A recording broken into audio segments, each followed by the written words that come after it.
They called me a failure. After the Orion mission went dark, my career evaporated.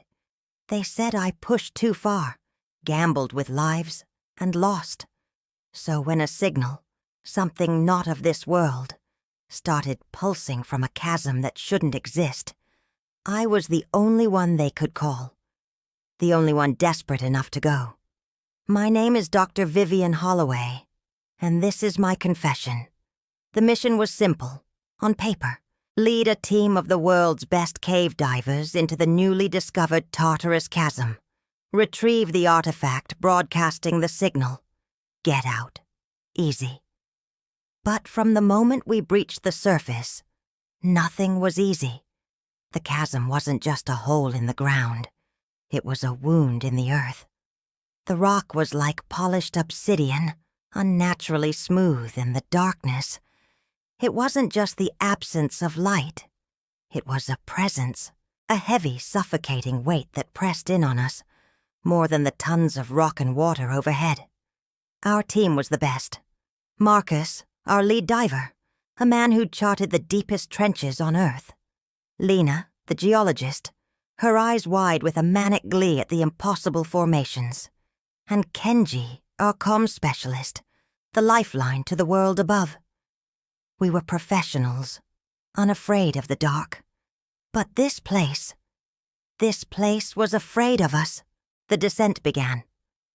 The water was strangely clear, refracting the beams of our lights into dancing spectral patterns. Bioluminescent fungi clung to the jagged walls, casting an eerie, sickly green and purple glow. It was beautiful, in a terrifying alien way. Lena was beside herself, her voice crackling over the comms about crystalline structures that defied geology. But even her scientific curiosity was edged with a tremor of fear. Then, the phenomena started. Small things at first. A flicker in our headlamps, a burst of static from Kenji's comms rig. Marcus swore he saw something move just at the edge of his vision, a shadow that darted away too fast to be real. We blamed it on the pressure, on nitrogen narcosis, logical explanations for illogical events. But the feeling of being watched, of intruding, grew with every meter we descended. The constant dripping of water began to sound like whispers, just on the edge of hearing. At 2,000 meters, Kenji started screaming, not a cry of pain, but of pure, unadulterated terror. Over the comms, we heard his frantic shouts about his dead sister calling his name from the darkness, her voice distorted and guttural. Then, silence. We found his rig, the tether severed, but Kenji was gone, vanished into the crushing black. Panic began to set in. This wasn't the bends. This was something else, something malevolent. The chasm was playing with us. It was in our heads. Lena began to see impossible geometric shapes twisting in the rock, patterns that made her eyes bleed. She would trace them with her fingers, muttering about non-Euclidean architecture. I saw the Orion mission. I saw the faces of my lost crew, their eyes accusing, their voices echoing in the deep, telling me I'd failed them again. The hallucinations were so real, so personal. The entity down here knew our fears. It was feeding on them.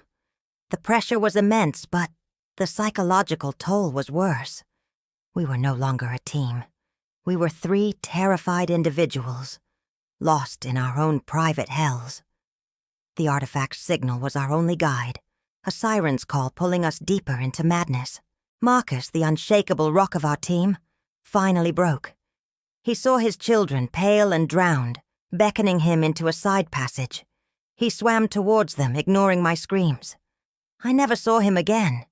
Now it was just me and Lena. She was barely lucid, her mind fractured by the impossible sights. She pointed a trembling finger at the chasm wall. "It's not rock," she whispered, her voice a dry rasp. "It's organic." And then I saw it. The smooth, carved chambers weren't carved at all. They were like the inside of a throat The rock seemed to pulse with a slow, ancient rhythm. The dripping wasn't water. It was saliva. We weren't in a cave.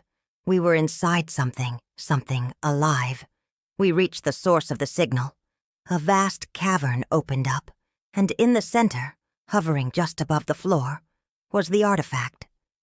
It was a complex, crystalline object, shifting and changing, emitting a soft, hypnotic light.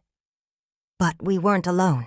The whispers became a chorus, a deep, guttural thrum that vibrated through my bones. The entity was here.